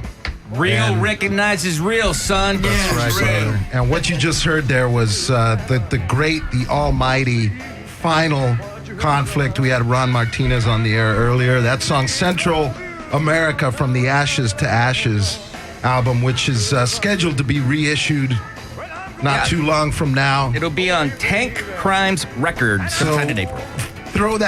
Take that copy of Grave New World, sell it, and buy the new Ashes to Ashes, Daddy. That was Final Conflict. Before that, Brujeria With some more forthcoming action. California, Uber Aslan. We also heard Blast with Only Time Will Tell from the newly released Blood record, remixed by Dave Grohl and Greg Anderson, right? Southern Lord. And also, we opened with Apocalypse Now from the same record, Ashes to Ashes, from Final Conflict. Take it away, Jimmy Cabs. Yeah, let me mention this. Final Conflict. It's going to be Fender's Grand Ballroom Revisited 2014. Final Conflict, the legendary Final Conflict with Blast. Also, Stitches in Smogtown. That's going to be at Alex's Bar the following night. Brick by Brick, San Diego. Make sure you go see the legendary Final Conflict. And let's not forget, Final Conflict will be also playing the Maryland Death Fest. And in April, the Brain Squeeze Festival. All right. Boom. All right. Bam. We're back with I Hate God here. I want to thank you guys for being here. Let's not Thank you. forget. You're the man. You're the man. I Hate God is going to be playing 2 shows to completely decimate Los Angeles. Yeah. And if there are any survivors, then they're playing the following night. Let's start off with tonight. You're playing the 7th Street Warehouse. That's a matinee show, which you guys will be going off there soon. We're sending you off on a good vibe, right? You guys feeling good? Sure. Oh, yeah. Wink, wink. After that, Alex, the 5-star bar. Okay, now, Los Angeles. Los Angeles always gets a bad rap because, there is a true underground, and then there's the others. And the others always whine and complain. Adam Baum, you can attest to this. I Hate God again. There's no fucking excuses. None whatsoever. None. So if you don't see him tonight at the 5-star bar, I encourage you to get there early because these are very intimate shows. What I mean by that, it's going to be the real deal. These motherfuckers are going to destroy and annihilate. But if for some reason you can't get in, then don't weep. Tomorrow, the Down Out Bar in downtown L.A. One more can I say, I Hate God. As Beretta would say, you could take that to the bank. Yeah. Yeah, bro. Right. And Pomona on Tuesday. Oh, let's also mention that. We'll definitely revisit the rest of the dates because you guys are on an annihilation tour, man. This is it, man. Yeah. Now, last year was very... Kill everybody now. Ken mode. Last year was a very challenging year for you guys. Jimmy, you and I talked about this in depth when I interviewed you. The fact that you lost your brother, Joey. And you were able to get together and persevere. Why don't we talk about the new member of I Hate God? How you doing? Hello. Get on it, son. How y'all doing? Yeah. Aaron Hill. Or Aaron Hell. We call him Aaron Hell. How this is going to be very interesting for me to speak to you because I actually had so many questions that I wanted to ask you, but then I thought would be inappropriate. But now that we're here, how do you feel being in that position, man? I mean, it's got to be these guys, what they went through, and then you're coming in, even though you're coming in to solidify and continue the machine.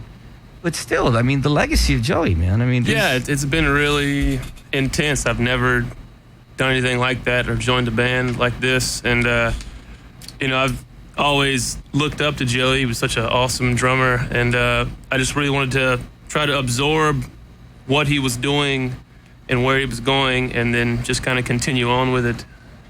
And, hopefully that's happening. He's doing it, man. Yeah. Did you guys find yourselves, because, I mean, we talked about the housecore horror show that you played. Horror film festival, Phil Ensemble's festival that he did.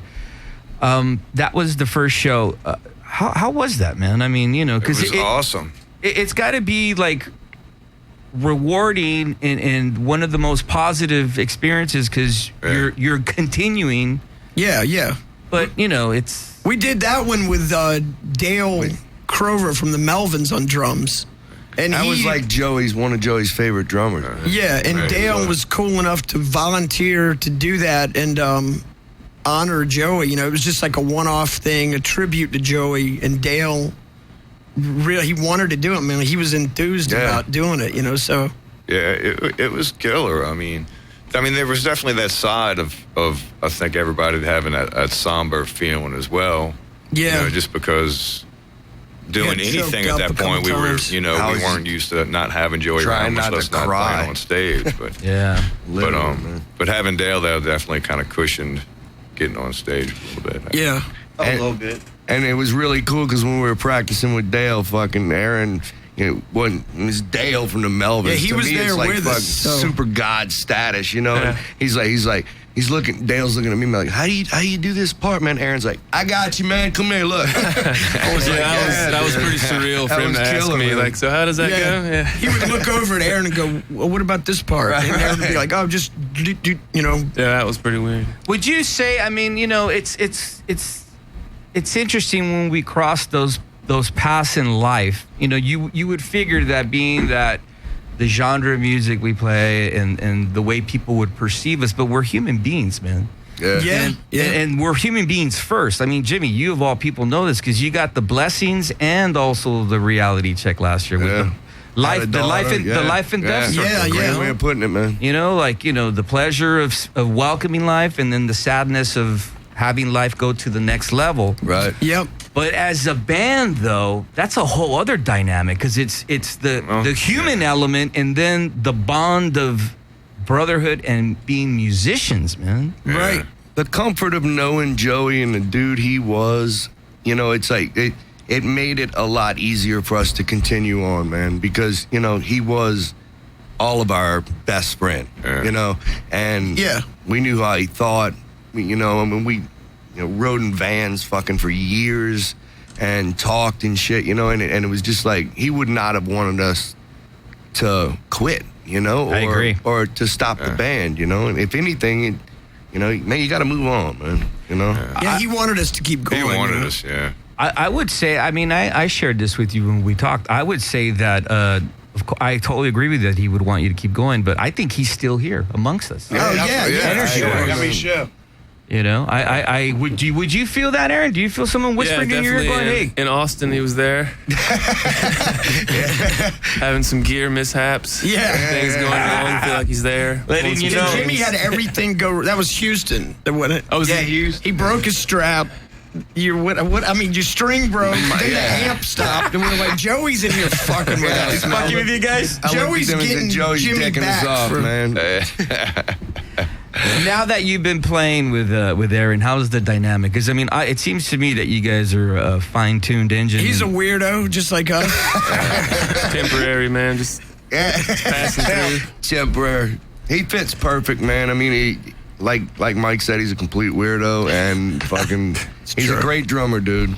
Yeah. Great drummer. We're proud of him, man. Yeah, you know what, man? I gotta give some applause to you, bro. Thank you, man. That means a lot. That's like, I know you're being gracious, but those are some mean shoes to fill. And then not only to come in and be humble and recognize, but you're not the replacement. You're the member. Yeah. You're not like, a filling guy. Like, you're part of the machinery. Yeah, absolutely. Everything we've done with this band, and even with New Orleans in general, it's been like a family, We always go about everything we do kind of like that, so. That's awesome, man. Yeah. I'm glad that you guys were able to go through that hurdle in life. Now, on a personal note, how are you enjoying being a father, man? We talked about that. Rules, dude. I love it, man. Are you amazed at the baby's human digestive system, the fucking feces that they put? Jesus. Yeah, it kind of sucks, man. Dude, I've never laughed so much in my life, man. She's fucking. I never really was around kids when I was growing up, not babies and shit, and to have, I don't know, I'm not good at putting this shit. Does it give you a whole new perspective now? Not only, big time. Not only what you went through from the band point, but now as a human being with your family. Are you at a place now where, like, it seems like all of you are very well adjusted and you're very well. Well, obviously it's been 25 years too, but it just seems that you're all very well comfortable and adjusted and fine-tuned, man. Very, very on point. The word I want to use is on point. Yeah, on point. There's some severe mental disabilities here. Severely. Yep. But some of it as well. There's some bipolar, manic depression. You name it. It's in this band. But we focus on what we got to do. Right. Music is really important to this band. This band is important to this band. Fucking family. Yeah, we're fans family is important to this band. Friends, just fucking. We don't know what else to do, man. Well, I mean, one of the things that needs to be said is that again, being real is the priority when it comes to creating music. And I got a lot of flack for the comment I gave you where I said that, you know what, it's funny, the music that you write, but you do inspire people and it touches people, man. We get so many positive people comments. Were like, you're a gay. What's up with that? But it's true, man. I mean, that your music touches people, and that's what you do, and that's why you do it. Right. Yeah, man. Yeah. Just like the Melvins fucked our head up, and Black Flag and Sabbath, we're trying to fuck everybody else's head up, too. Well, so. You've been doing a great job. We've gotten people saying, oh, you helped me get through a period where I wanted to commit suicide. Every night we hear or through a bad breakup with a girlfriend or boyfriend, or somebody's parents died, or something, and they're like, your records got us through that.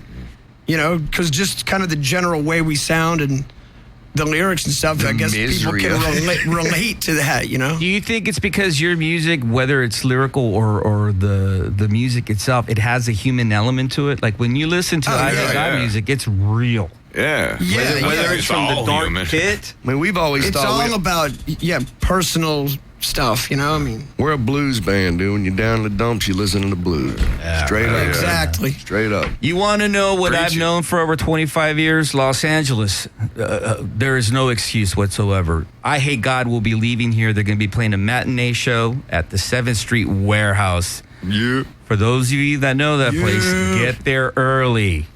Later on tonight, the 5-Star Bar. This is an incredible show. Nausea will be on the bill. As you know, last week, Nausea had to drop out. They are back, so that's going to be sick. The following night, downtown LA, the Down and Out. Let's not forget the Aladdin. That's going to be on the 21st. Say what? Then we shoot off to Reno, Nevada. For us. Jubs. Then you go and you reward Northern California.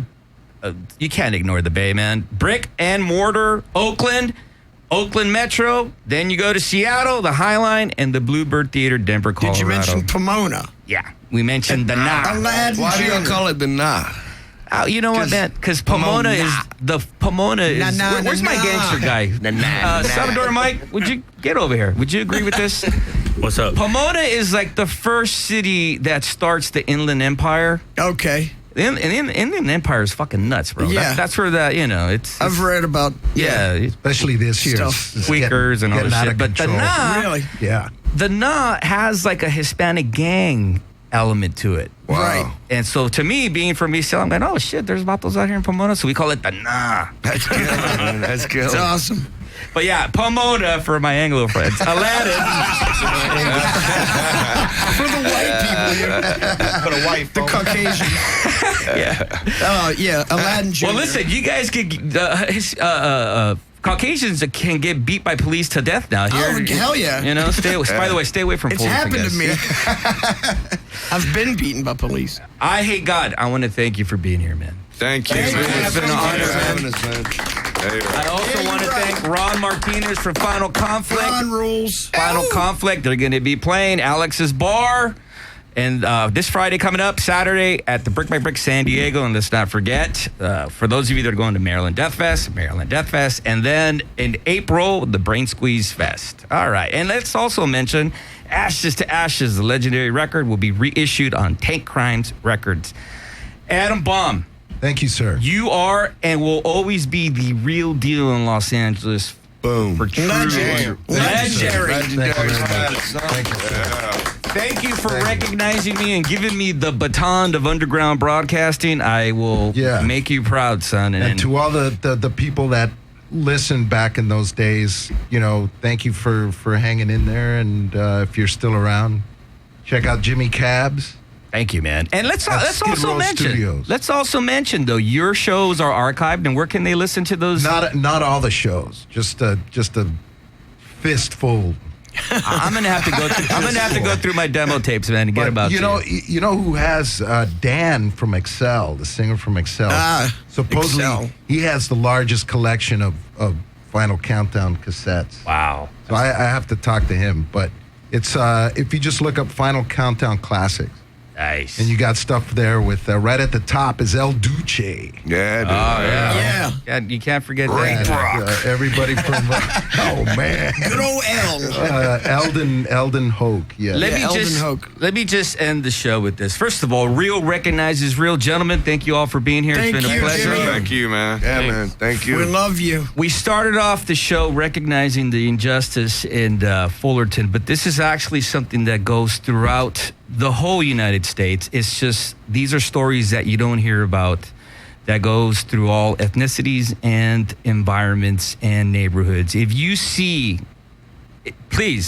definitely see law enforcement taking that extra step and going beyond their professionalism, it is your duty to report it, because if someone would have stopped that beating, if I would have been at the slide bar, I wouldn't have done shit either, but I would have called 911 or something, man, because it takes one person to really do the right thing, and then that is what creates the society we live in today, in the right. It takes one person to look away, and that's why we have these fucking injustices. Well said. Let's all be humans first. I want to thank you all. Thanks for listening. See ya. Yeah, you're right. Most killers are first timers. You want to pull off a brilliant murder, you got to act like it's an accident. If you do it right, you ain't even got to be there when it goes down. How are we supposed to fake 3 accidents? When you stalk your prey, you got to be smart. Find out where they live, find out their habits, what's their hobbies, what they like, what type of food they like. Even if you pull it off perfectly, you crackers got motives. The po-po, that makes place. We'll still pin it to you. We all have clear motives for killing our bosses, so this is not going to work. This is garbage. Why don't you kill each other's bosses? That's actually a good idea. It's not bad. Yeah.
lit world of what he believes to be reality.